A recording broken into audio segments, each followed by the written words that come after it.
പക്ഷെ പിന്നീട് പലതരത്തിലുള്ള ഇടപെടലുകളുണ്ടായി. അതിൻ്റെ ഫലമായി കേരളം മുഴുവൻ അതേ ഇൻസെൻറ്റീവ് തന്നെയാണ് ആശമാർക്ക് ഇപ്പോഴും നൽകി വരുന്നത്.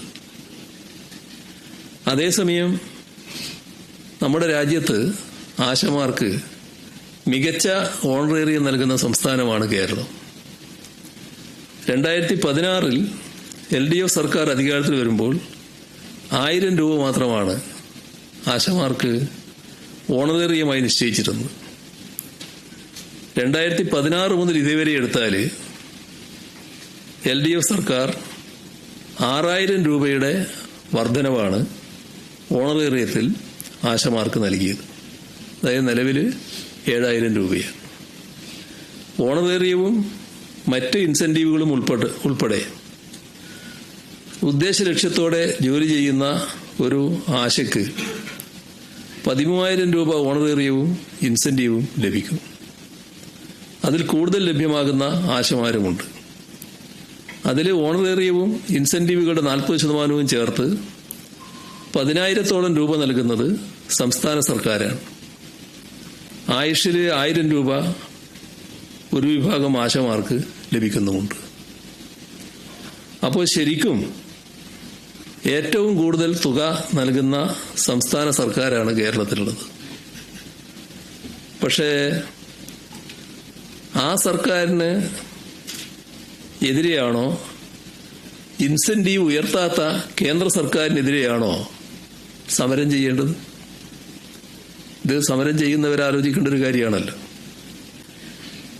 ഇപ്പോൾ ഈ സമരം ആരംഭിച്ചപ്പോൾ നമ്മൾ കാണേണ്ടത് അതിനെത്രയോ മുൻപ് ആശമാരുടെ ഇൻസെൻറ്റീവ് വർദ്ധിപ്പിക്കണമെന്നാവശ്യപ്പെട്ടുകൊണ്ട് 2024 സെപ്റ്റംബർ 17 ആരോഗ്യമന്ത്രി വീണ ജോർജ് കേന്ദ്രമന്ത്രിയെ കണ്ടിരുന്നു.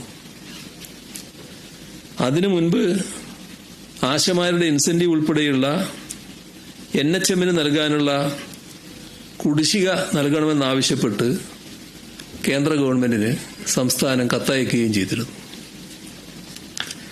കേരളത്തിലെ MPമാരുടെ യോഗത്തിൽ NHMന് ആശാ ഇൻസെൻറ്റീവ് ഉൾപ്പെടെയുള്ള 2023-24 വർഷത്തിലെ കുടിശ്ശികയായ 636 കോടി രൂപ ലഭ്യമാക്കാൻ ഇടപെടണമെന്ന് അഭ്യർത്ഥിക്കുകയും ചെയ്തിരുന്നു. കേരള ആശാ ഹെൽത്ത് വർക്കേഴ്സ് അസോസിയേഷന്റെ നേതൃത്വത്തിൽ ഉള്ളൊരു സമരമാണ് ഇപ്പം നടക്കുന്നത്.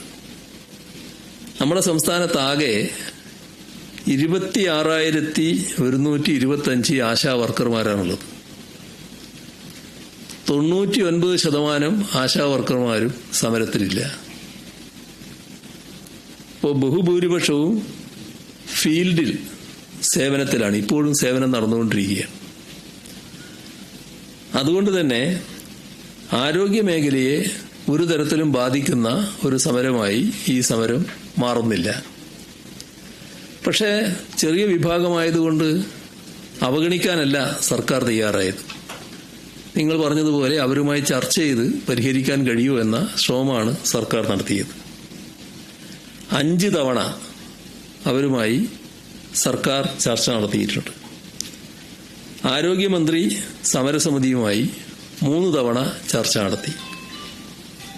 3ാമത്തെ പ്രാവശ്യം ധനകാര്യമന്ത്രിയും ഓൺലൈനായി ചർച്ചയിൽ പങ്കെടുക്കുകയും ചെയ്തു. ഇതുകൂടാതെ NHM ഡയറക്ടറും 2 പ്രാവശ്യം ചർച്ച നടത്തി. തൊഴിൽ മന്ത്രിയും സമരം നടത്തുന്ന ആശാപ്രവർത്തകരുമായി ചർച്ച നടത്തിയിരുന്നു. അപ്പോൾ അവരുന്നയിച്ച ആവശ്യങ്ങളിൽ സർക്കാർ നടപ്പാക്കാൻ പറ്റുന്ന കാര്യങ്ങൾ പലതും നടപ്പാക്കിയിട്ടുണ്ട്. അവരുന്നയിച്ച ആവശ്യങ്ങൾ സംബന്ധിച്ച് ആരോഗ്യവകുപ്പ് മന്ത്രി 6/2/25 ചർച്ച നടത്തി. സമരസമിതിയായി ഉദ്യോഗസ്ഥലത്തിലും ചർച്ച നടന്നു, മന്ത്രിതലത്തിലും. 6-ാം തീയതി ആശാ ഫെഡറേഷനുമായി നടത്തിയ ചർച്ചയുടെ അടിസ്ഥാനത്തിൽ രൂപീകരിച്ച കമ്മിറ്റി റിപ്പോർട്ടിന്റെ അടിസ്ഥാനത്തിൽ ഉപാധിരഹിത ഓണറേറിയം നൽകാൻ തീരുമാനമെടുത്തു. ശൈലി സർവേയിലെ OTP സംവിധാനം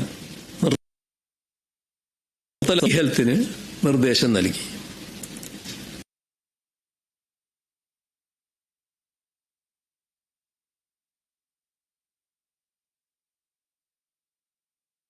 ഓണറേറിയവും സർവേയുമായി ഉന്നയിച്ചൊരു പ്രശ്നമുണ്ടായിരുന്നു. അതിന് പരിഹാരം കണ്ടു.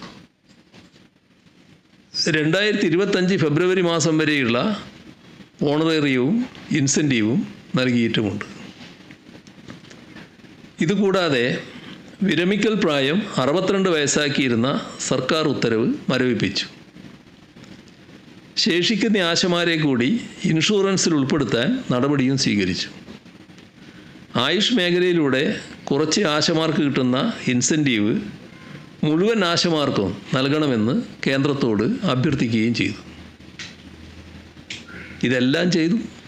പക്ഷേ 21,000 രൂപ ഓണറേറിയവും 5 ലക്ഷം രൂപ വിരമിക്കൽ ആനുകൂല്യവും നൽകിയാൽ മാത്രമേ സമരത്തിൽ നിന്നും പിന്മാറൂ എന്ന നിലപാടാണ് സമരം ചെയ്യുന്നവർ സ്വീകരിക്കുന്നത്.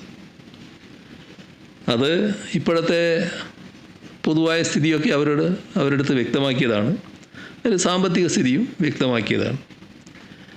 ഇതിനൊന്നും ഞങ്ങൾക്കൊരു വാശിയുള്ള കാര്യമില്ല. അനുകൂല സാഹചര്യം ഉണ്ടായാൽ ഓണറേറിയം വർദ്ധിപ്പിക്കുക എന്നുള്ള നിലപാട് തന്നെയാണ് ഞങ്ങൾ സ്വീകരിക്കുക. അതാണ് നേരത്തെയും ഞങ്ങൾ സ്വീകരിച്ചിട്ടുള്ളത്.